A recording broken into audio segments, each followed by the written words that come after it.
Socio cultural theory اس چیز میں ہم اس کے بارے میں بھی جاننے کی کوشش کرتے ہیں کہ وہ کوگنیشن پر اور انوائرمنٹل کلچرل انٹریکشن اس کی انوالومنٹ کے ساتھ ہماری کوگنیشن اور لرننگ پر کس حد تک اثر انداز ہوتے ہیں انوائرمنٹ اور کلچرل فیکٹرز ڈفرینٹ، جس کے اندر کوئی بھی انڈیویجول لرنر یا ایک گروپ کی لرننگ، پوری کلاس کی لرننگ، ایک پوری سوسائٹی کی لرننگ ٹیکس پلیس. سو اس میں سوشل انٹریکشن کوگنیٹو ڈیولپمنٹ کے اندر کس حد تک اہم ہے. Let's try to see that. There are certain things جو کہ ہماری لرننگ پروسیجر میں اہم سمجھی جاتی ہیں اور جن کو کہ اس تھیری میں بہت زیادہ امپورٹنٹ سمجھا جاتا ہے. اس میں ایک امپورٹنٹ فیکٹر ہے engagement between teachers and students, کہ ٹیچر اور اسٹوڈنٹس کے اندر کتنا تعلق موجود ہے، کس حد تک کلاس روم جو ٹیچر ٹاک ہے وہ کس طرح سے، is it only one sided, is it more of lecture mode, اور is it a very highly interactive discussion جس میں کہ اسٹوڈنٹس کو بھی ایک اپنی سوچ، اپنی جو ان کے دماغ میں جو ڈفرینٹ کویسچنس ہیں ابھر رہے ہیں انہیں شیئر کرنے کا، ان کو ڈسکشن کے ذریعے آگے لے کر چلنے کا موقع مل رہا ہے یا نہیں. نمبر 2، ان کا انٹریکشن اس طرح سے بھی امپورٹنٹ ہے کہ physical space and arrangement in learning environment is very important, کہ how the entire set up has been designed, اور کس طرح سے اس لرننگ جو ایک کلاس روم ہے یا ایک ایسی جگہ جہاں پہ کہ لرننگ وقوع پذیر ہونے کی توقع کی جاتی ہے، اس کے انوائرمنٹ کو کریٹ کیسے کیا گیا ہے، اس کی سیٹنگ کیسے کی گئی ہے. This is also very important. Meaningful instruction in small اور ہول گروپ، انسٹرکشنز، ہدایات، وہ تعلیم و تدریس کا ذریعہ، اس کی کیا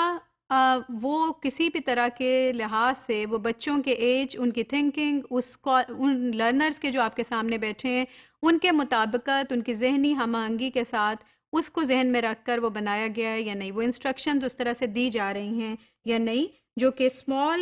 گروپس میں ایک تھوڑی سی تعداد میں بچے ہوں یا پورے گروپ کو آپ نے دینی ہے تو اس کی ڈیزائننگ آپ نے کیئرفلی کی ہے یا نہیں، اس کے لیے آپ کے آبجیکٹیو ذہن میں کلیئر ہیں یا نہیں، as a scholar, as a researcher اور ایز اے ٹیچر. دین اسکیفولڈنگ یا ریسیپروکل جو ٹیچنگ لرننگ کانسیپٹ ہے وہ اس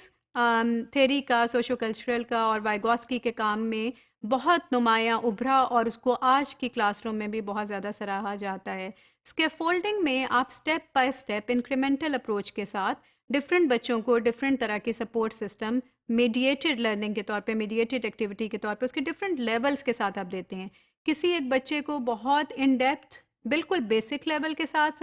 لے کر چلنا ہے آپ نے اور اس کو بہت زیادہ سپورٹ چاہیے، جبکہ اسی کلاس میں ایک دوسرے بچے کا لیول اس سے ہائر ہو سکتا ہے، اس کو ایک ڈفرینٹ رینج کی سپورٹ سسٹم چاہیے، اور اسی جماعت میں آپ کے پاس کچھ گفٹڈ اینڈ ٹیلنٹڈ بچے بھی ہو سکتے ہیں جو کہ بہت انٹیلیجنٹ ہوتے ہیں اور ان کا لیول باقی جماعت سے نمایاں طور پر فرق ہوتا ہے. تو ان کے لیے you will have to provide certain kind of other activities and support system کہ آپ نے اس کو اس اسٹیپ سے آگے کیسے لے کر جانا ہے.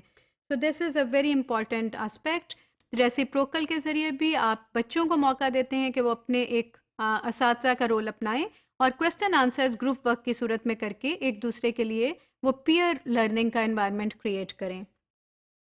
لیسن کانٹینٹ اس تمام تر ایکٹیویٹی میں ایک ٹیچر کے لیے انتہائی اہم ہے. ان کو معلوم ہونا چاہیے کہ وہ کس طرح کی لینگویج، کون سی ٹائپ، کون سے الفاظ، کون سے جارگنز، کون سے انسٹرکشنل وہ ٹرمینالوجیز، کب کس طرح سے کویسچننگ کی ٹیکنیکس، گویا کہ کون سے ٹولز وہ لینگویج کی فارم میں کس طرح سے کس وقت استعمال کرنے کے لیے جا رہے ہیں اور کیوں.